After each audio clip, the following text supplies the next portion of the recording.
El título de la charla es una pregunta. Hola, Bessie, ¿qué hace?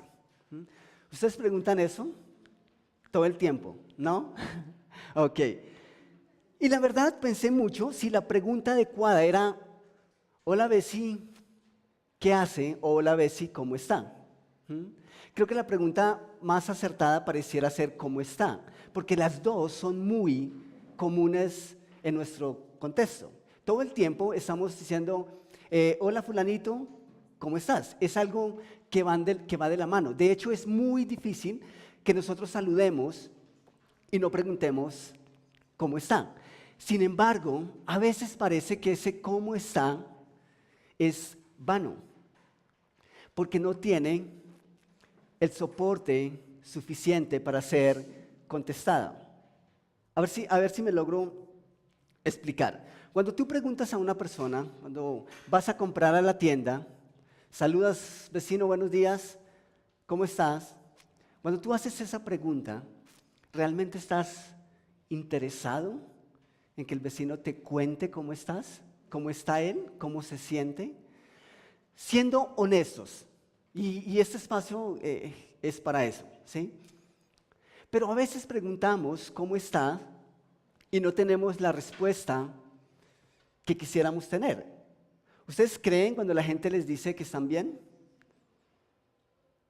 Hola fulanito, ¿cómo estás? Bien.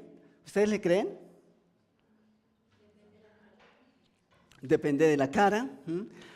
Cuando preguntamos cómo estás, ¿somos conscientes de las implicaciones que puede traer el responder esa pregunta? O sea, realmente cuando preguntamos ¿cómo estás? ¿Estoy consciente de que tengo el tiempo que esa persona de pronto necesita para contarme realmente cómo estás? ¿O es simplemente una frase de cajón? Ahora, la pregunta está bien. Claro, debemos preguntar todo el tiempo, ¿cómo estás? Eso no hay nada de malo en eso. El problema es que a veces los contextos son incorrectos. ¿Por qué? Porque nosotros no le contamos nuestra vida a cualquier vecino, ¿o sí? No. Nosotros no le vamos soltando y abriendo nuestro corazón a cualquiera que nos diga o que nos pregunte cómo está. Entonces, creo que esa pregunta merece un poco más de profundidad en la relación. Eso va a ser tema dentro de 8 días. Hoy vamos a estar enfocando en Hola Bessie, ¿qué hace? ¿Y por qué Hola Bessie, qué hace? Claro, eso también tiene un contexto. ¿Y cuál es ese contexto? Si tu vecino acaba de caer, ¿sí? Acaba de tropezar, fue al suelo, no le vas a preguntar qué hace, ¿sí? Seguramente te va a responder, estoy entrenándome para aprender a caer, ¿sí? No, esas preguntas sobran. Pero la pregunta ¿qué hace o qué te gusta hacer? Es muy, muy interesante. Por ejemplo, ¿cuántas veces ustedes al principio empezaron a compartir una actividad con alguien y esa persona simplemente estaba empeñada en pasar un tiempo específico con nosotros, llámese deporte, llámese alguna otra actividad? Y al principio simplemente compartían algo en común, no se contaban los problemas, no eran amigos confidenciales, pero poco a poco esa relación fue tomando y entrando en otro nivel. Y hoy en día han dado unos pasos mucho más profundos. Incluso se atreven a preguntar cómo están y saben que tienen el tiempo suficiente y que esa persona les está contando su vida y que es real lo que están escuchando. Entonces, ¿cómo estás? A veces no vamos a tener una respuesta honesta. Al menos que vayamos al médico por primera vez, vamos a contarle nuestros problemas a un extraño. De otra manera, no lo vamos a hacer. Así que pensando en eso, vamos a entrar en el plano bíblico. Y vamos a ir a Lucas capítulo 5, versículos 27 al 32. Dice, después de esto salió Jesús y se fijó en un recaudador de impuestos llamado Leví, sentado a la mesa donde cobraba. Sígueme, le dijo. Ok, después de esto salió Jesús y se fijó. Jesús estaba empezando a armar su grupo de trabajo. Estaba empezando a llamar a sus discípulos. Y una de esas personas terminó siendo Mateo o Leví. Ahora, dice que Jesús salió y se fijó. Ustedes cuando salen en las mañanas, tal vez de casa o tal vez en la noche de sus empresas, ¿ustedes son detallistas con lo que pasa alrededor o simplemente salen y no conocen a nadie? Posiblemente salimos y no conocemos a nadie, ¿sí? Es más, aquí en Bogotá todo el tiempo estamos corriendo, estamos de afán, entonces nos queda poco tiempo de fijarnos en los detalles. Pero dice que Jesús se fijó.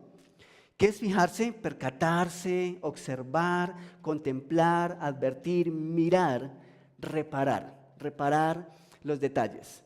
Realmente es algo que por el agite en el que vivimos pocas veces hacemos. Pero dice que Jesús salió y se fijó en un recaudador de impuestos.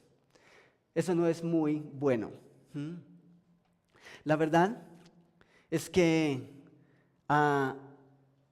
los recaudadores de impuestos no necesariamente son el vecino más querido. Si tu vecino trabaja en Codensa, tienes serios problemas y es el mismo que tiene que cortarte la luz. Pero en este contexto era mucho más difícil ser un recaudador de impuestos. Los recaudadores de impuestos eran hombres, con el caso de Mateo, judíos, hebreos, al servicio del imperio romano que los oprimía. Es decir, lo que hacía Leví era cobrarle impuestos a su propio pueblo, a su propia gente, para pagar tributo a los romanos, a los enemigos. Eso no los hacía muy queridos, no eran los vecinos más fáciles de encariñarse con ellos. Ahora, ¿ustedes saben lo que hacen sus vecinos? ¿A qué se dedican? ¿Ok? Por lo menos nuestros vecinos cercanos, ¿sí? Porque si vamos a empezar a compartir actividades con ellos, merecen que empecemos a indagar a qué se dedican ellos. Así que ahí está. ¿Y Jesús qué hizo con Leví? Lo invitó a que le siguiera. ¿Sería que Jesús no sabía que la reputación de Leví era como baja a los ojos del pueblo judío? Yo creo que él lo sabía. Jesús lo tenía claro. Pero ¿ustedes han notado las implicaciones de ser amigo del vecino menos querido de la cuadra? Sí. Cualquiera que le hable al vecino que nadie le habla y que platique y que converse con el vecino de la cuadra que nadie quiere, eso hace que nosotros empecemos a ser también los menos queridos. Pero Jesús no tiene ningún problema en donde al ir hasta donde estaba Mateo y a pedirle que le siguiera. ¿Y qué hace Leví? Dice el versículo 28, y Leví se levantó, lo dejó todo y lo siguió. Luego Leví le ofreció a Jesús un banquete en su casa. Esta semana no dejé de preguntarme cuál fue la razón para que Mateo invitara a Jesús a un banquete. Claro, muchas personas invitaron y tuvieron cortesía con Jesús, especialmente este tipo de actividades. Pero Mateo parece agradecido, tal vez, de que en un mundo en el que era odiado, alguien se fijara en él, tal vez. Pero dice que luego de eso, Leví ofreció un banquete en su casa a Jesús y había allí un grupo numeroso de recaudadores de impuestos y otras personas que estaban comiendo con ellos.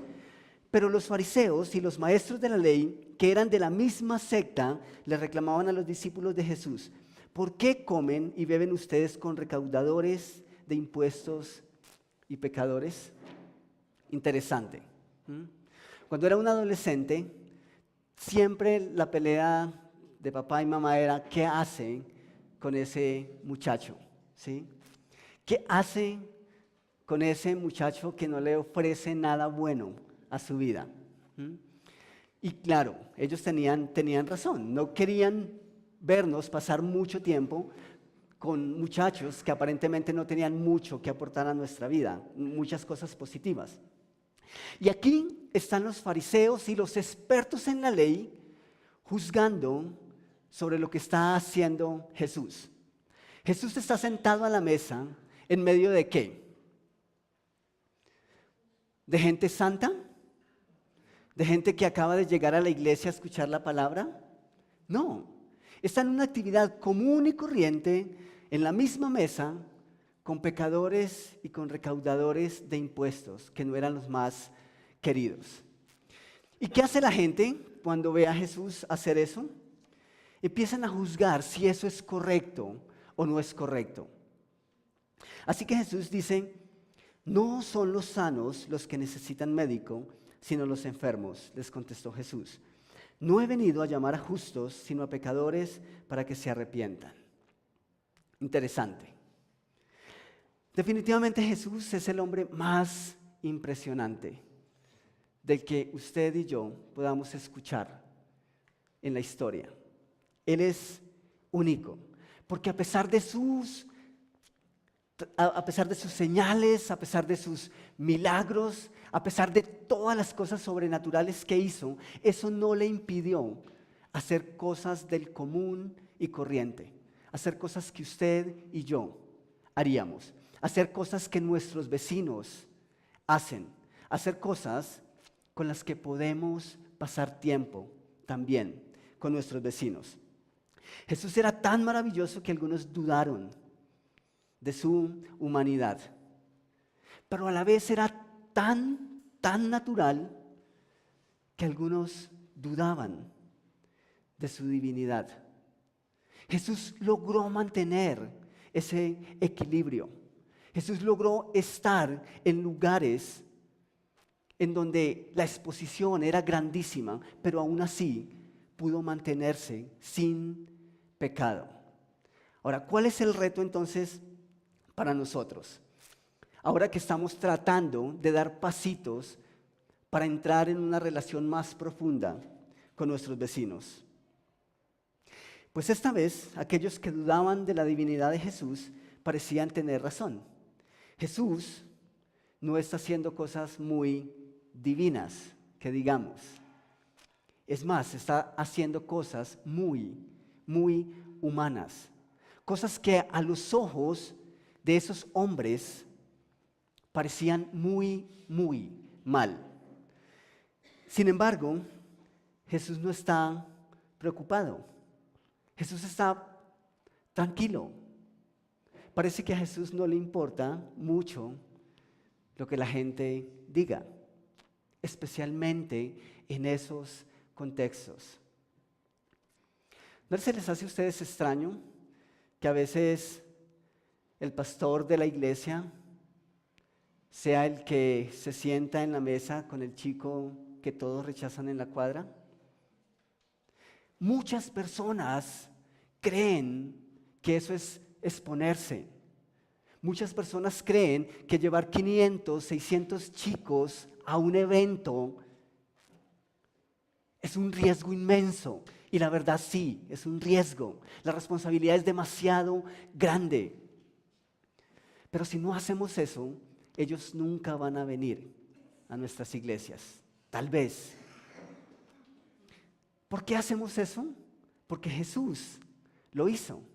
¿Por qué hacemos eso? Porque estamos interesados en compartir nuestras vidas con esas personas. ¿Y qué dice la gente? Que es una generación que no vale la pena. Los mismos rectores de colegios dicen esas cosas. Y entonces, ¿qué hace la iglesia? ¿Seguir la corriente o hacer lo que hace Jesús? Hacer lo que hace Jesús. Eso es lo que estamos haciendo y eso es muy especial. Sin embargo, Jesús está ahí sentado en la mesa con Leví. ¿Dónde fue que arrancó todo? ¿Quién tomó la iniciativa de acercarse? ¿Mateo? Jesús. Lo vio, se fijó en él y se acercó. Posiblemente tuvieron una conversación y posteriormente Mateo le dice, Jesús, ¿qué tal? Tengo unos amigos no muy chéveres, la gente los odia, la cuadra no los tolera para nada, pero si tú quieres venir con nosotros, tenemos un banquete, tú puedes hacer parte de nuestra mesa. Y Jesús está tremendamente preocupado. Jesús está pensando, ¿y si me ven los vecinos en medio de esa gente, qué van a pensar? Van a pensar que soy igual que ellos, ¿cierto? Entonces, ¿qué sería lo correcto? Decirles que no, que mi religión me prohíbe juntarme con pecadores. O que simplemente no puedo hacerlo, que tengo otras actividades que son mucho más importantes. Pero Jesús está ahí, sentado en la mesa con gente que el mundo rechazaba. Antes eran desconocidos, ahora están compartiendo la misma mesa. No sé cómo les fue esta semana con la tarea, ¿sí? No sé si lograron esta semana conocer por lo menos el nombre de un vecino más. Ojalá haya sido así. Ojalá el próximo paso sea sentarse con ese vecino a tomar un café. Tal vez no un banquete, tal vez no una cena, pero sí tal vez pasar una buena tarde tomando un café. Así que pensemos en Jesús y en la invitación de Mateo. ¿A ustedes les han hecho invitaciones, sus amigos que no necesariamente vienen a la iglesia? ¿Les hacen invitaciones? Ok, a sus eventos y actividades. ¿Cuál es el primer sentimiento? ¿Cuál es la primera reacción cuando sus amigos los invitan a sus actividades de mundo, llamémoslo? ¿Están nerviosos?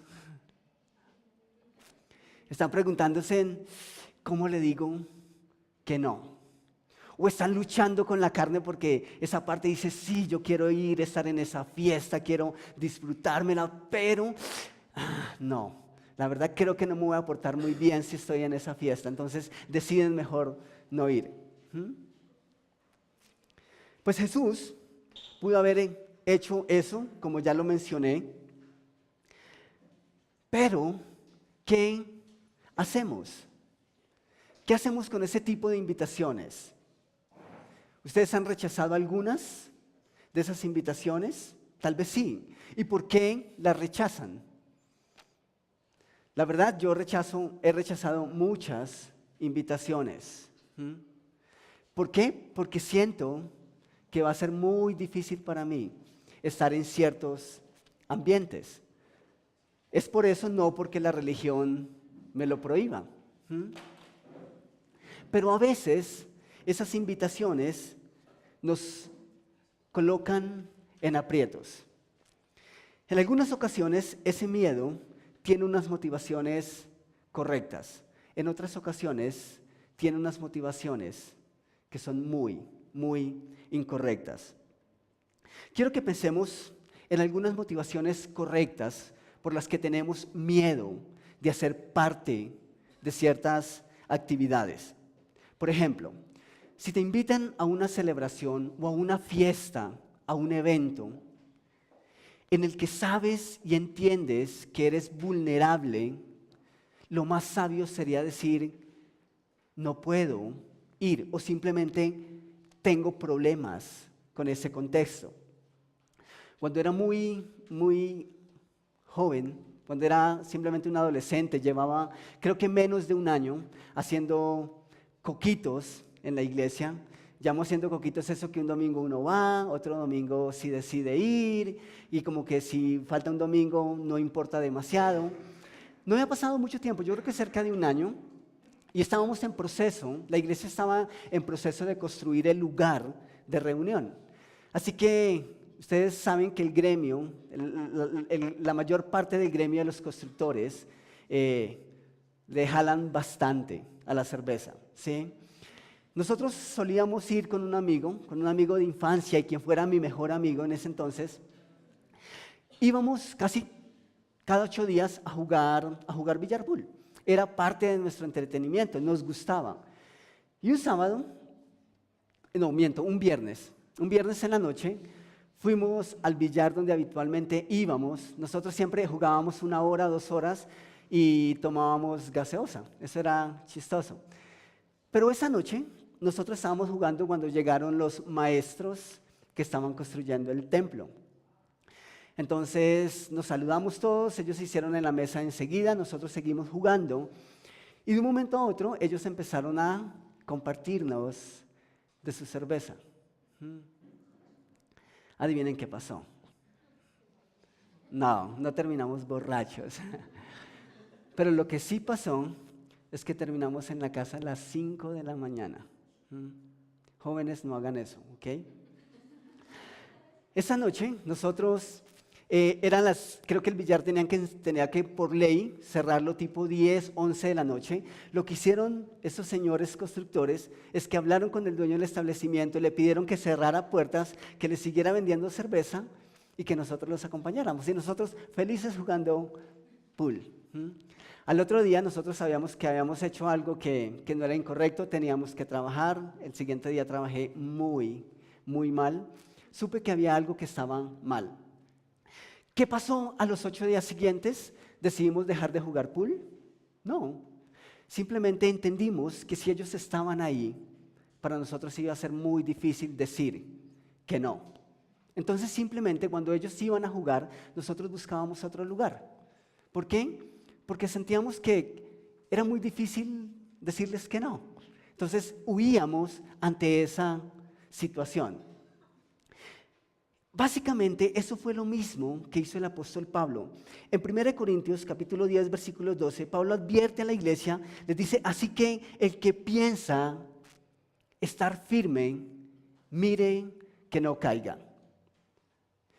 Dicen los que saben que el primer paso para no caer es reconocer que somos débiles.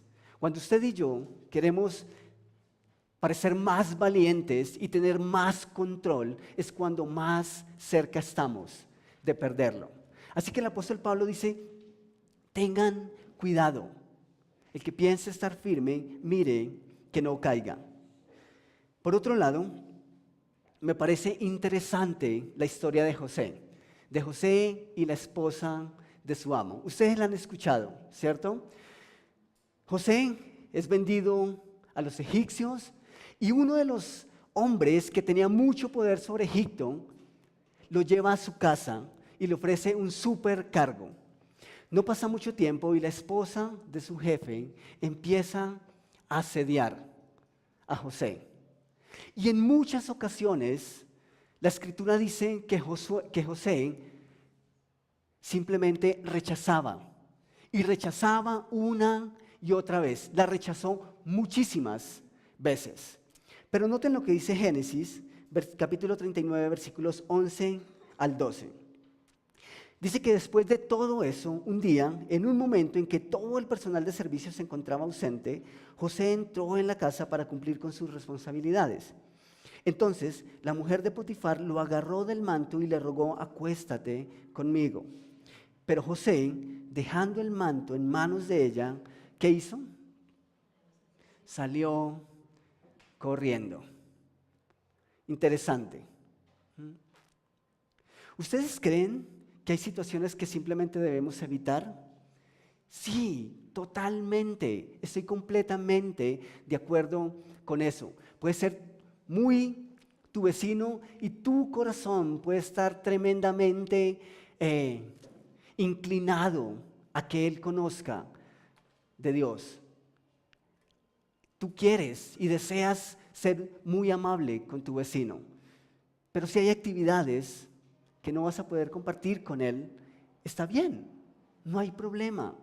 A veces, correr también es sinónimo de valentía y necesitamos hacer eso. Esto va para los jóvenes. Una vez más el consejo de Pablo para los jóvenes, para el joven Timoteo. En 2 Timoteo capítulo 2 versículo 22 dice, huye de las pasiones juveniles. Huye de las pasiones juveniles y esmérate en seguir la justicia, la fe, el amor y la paz, junto con los que invocan al Señor con un corazón limpio. Es que a veces, cuando decimos que Jesús estaba en una fiesta compartiendo con sus amigos o con los que ahora eran sus amigos, entonces es como si la puerta se nos abrió. Vamos a testificar cada 8 días, ¿sí? Vamos para fiesta. No, esa no es la invitación.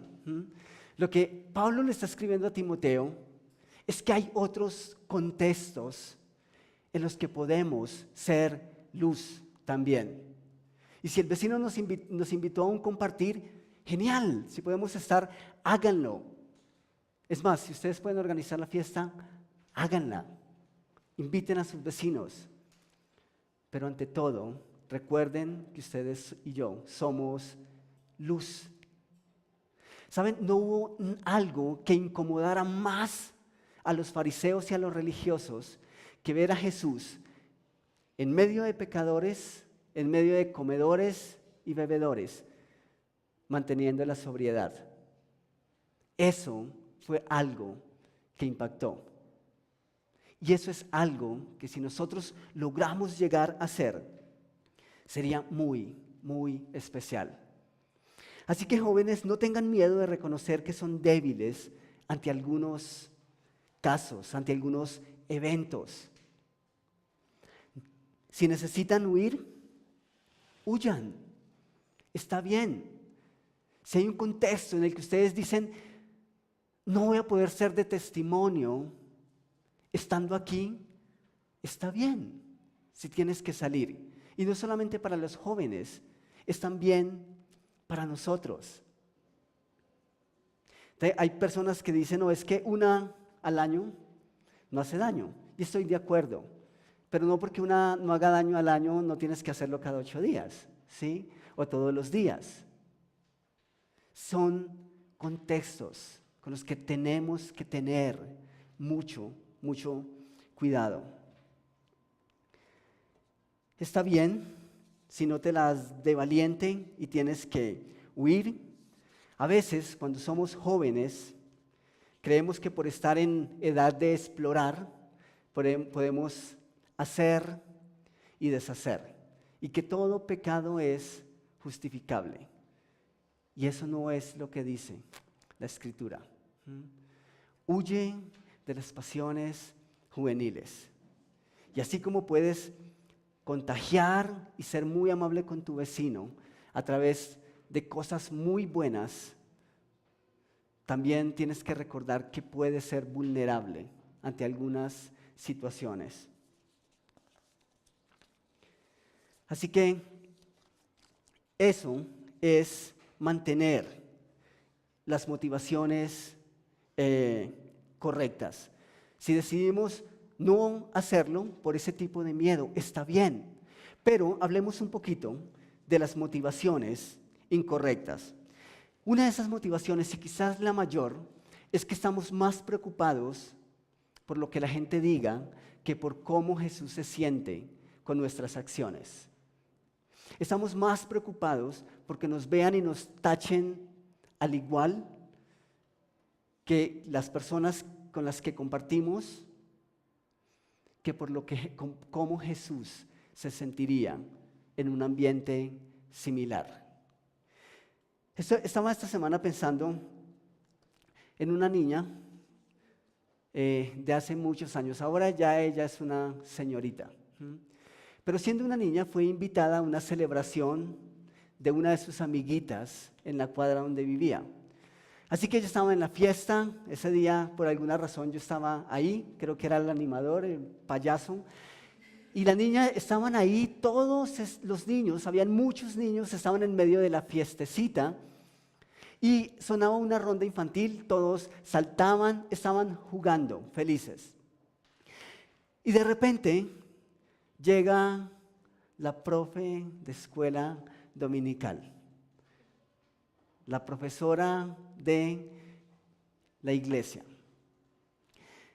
La niña mira a la profe y automáticamente para de saltar. Es como si hubiese visto no sé a quién, o como si estuviese haciendo ella, quién sabe qué. Se sintió tan culpable que automáticamente se acerca a la maestra y le dice, qué música tan fea, ¿cierto? Le dice, a mí no me gusta esa música. ¿Creen ustedes que ese es nuestro trabajo?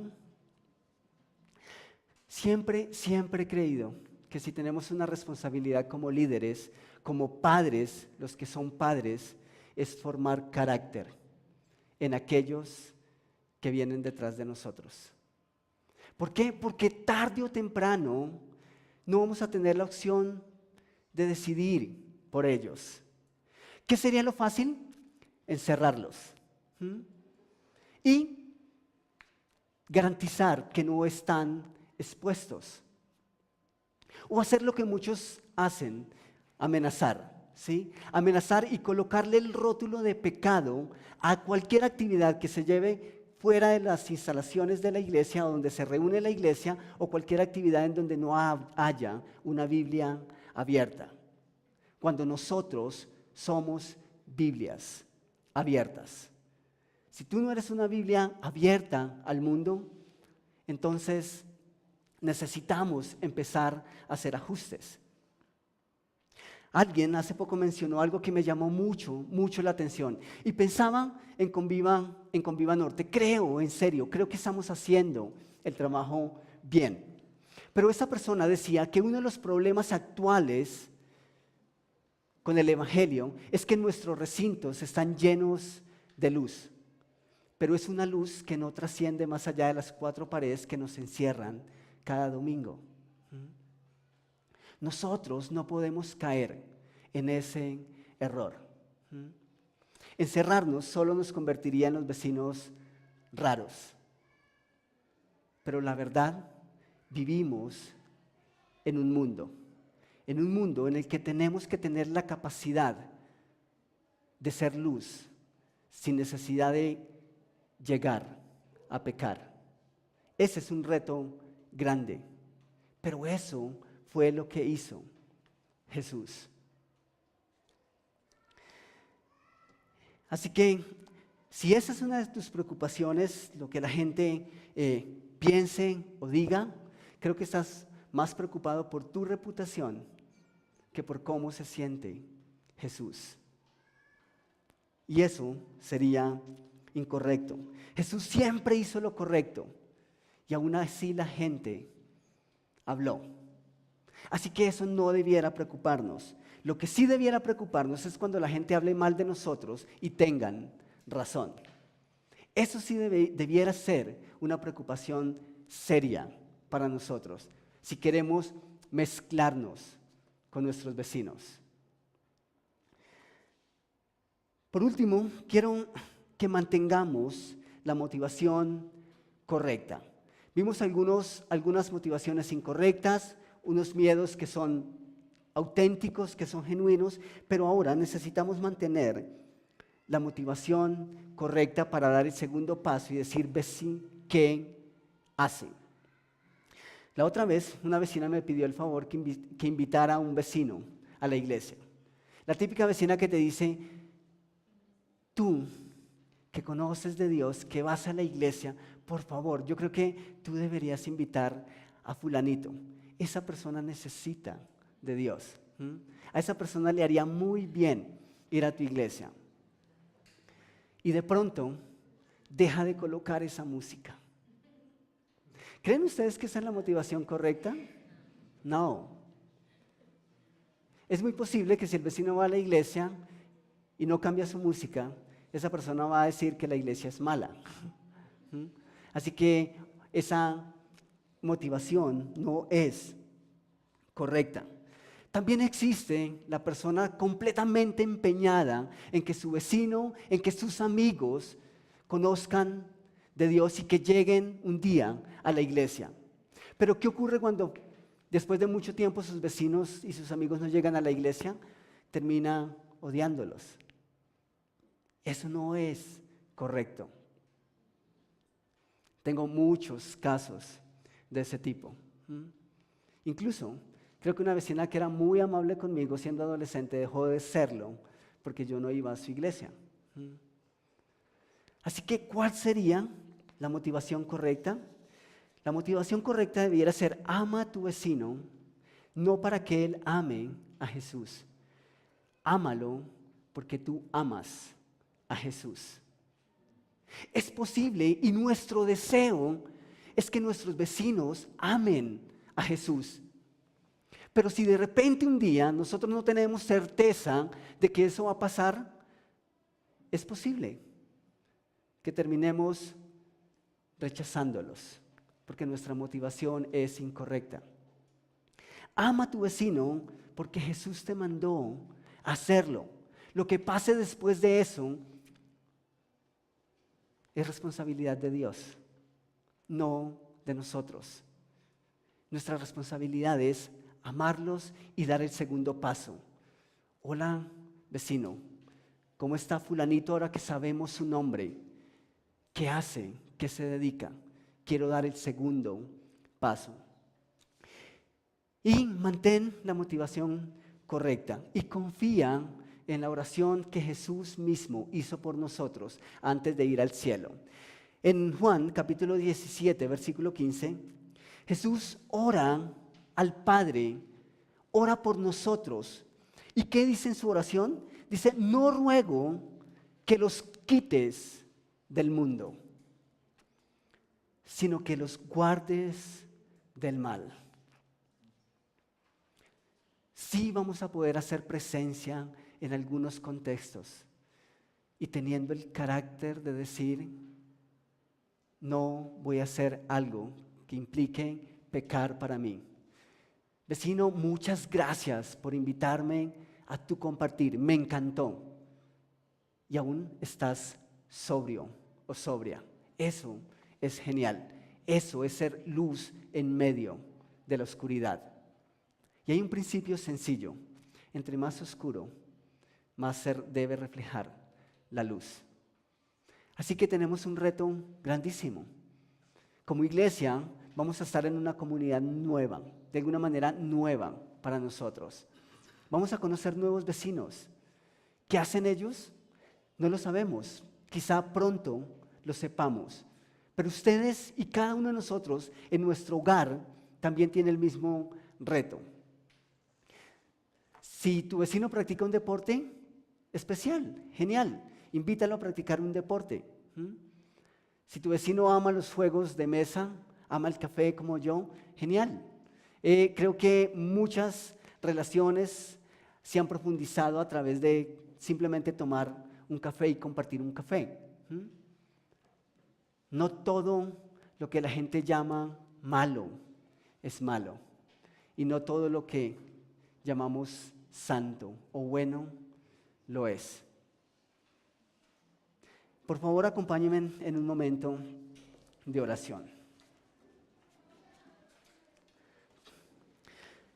Las Escrituras declaran que antes que nosotros conociéramos del amor de Jesús, antes de que nosotros conociéramos lo que Dios espera de nosotros, simplemente hacíamos lo que hacíamos, fuera bueno o fuera malo, y no teníamos ninguna reparación.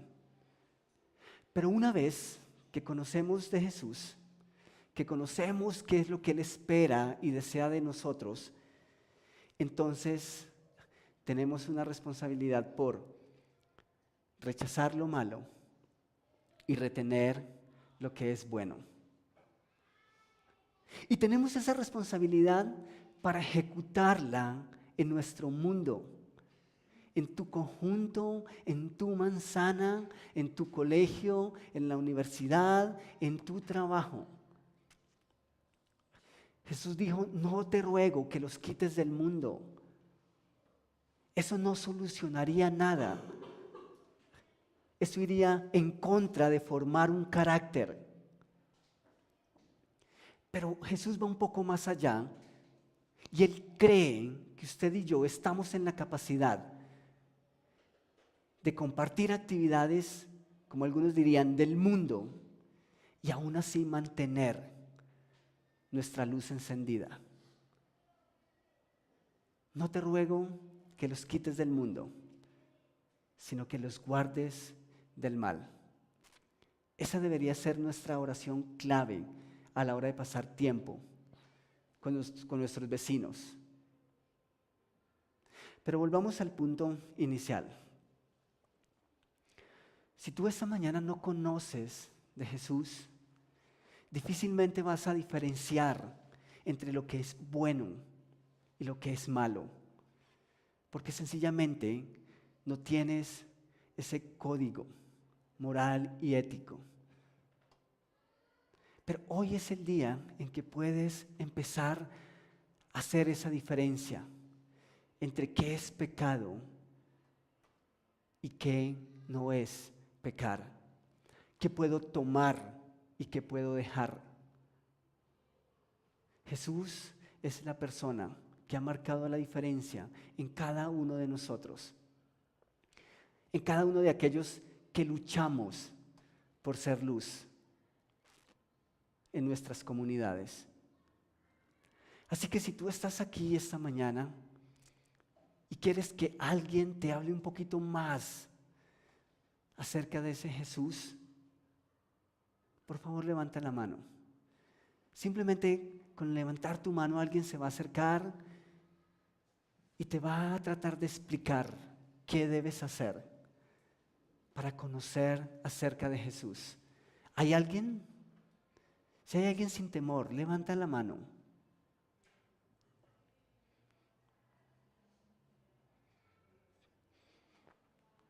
Ahora para nosotros, para ti y para mí, que ya conocemos del Evangelio y que tenemos una clara noción de lo que está bien y de lo que no está bien. ¿Cuáles son tus temores a la hora de compartir tu vida con aquellos que no son necesariamente como tú? ¿Tus temores son auténticos? ¿O estás tan preocupado o preocupada por los que los demás piensen acerca de ti?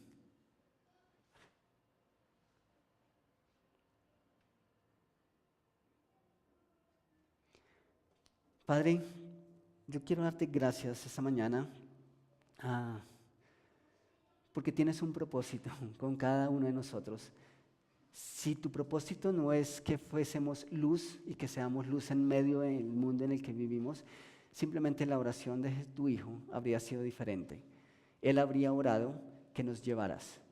Y eso nos aseguraría de no pecar, de mantenernos limpios y sin mancha. Pero tú diste un paso más allá y nos retaste. Tú pediste que no nos llevaras todavía, que nos dejaras aquí, porque necesitamos ser luz. Pero también mencionaste algo que es muy, muy importante. Ser luz no necesariamente es compartir el pecado y compartir el mal. Y rogaste al Padre que nos guardaras de ese mal. Así que yo te ruego por Conviva Norte, te ruego por mi vida, te ruego por la vida de cada uno de mis hermanos. Tenemos un reto que creo que tú nos estás colocando, no es algo que nosotros hemos inventado.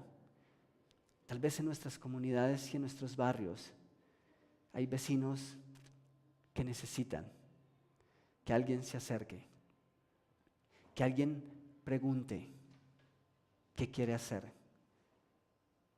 de alguien que se una a lo que ellos ya están haciendo. Así que, Rey, danos la claridad y danos la dirección en la que necesitamos ir para cumplir tu propósito. Gracias por tu presencia en este lugar, gracias por traernos esta mañana, por poder compartir este espacio como iglesia, como hermanos y como amigos. En el nombre de tu Hijo, amén.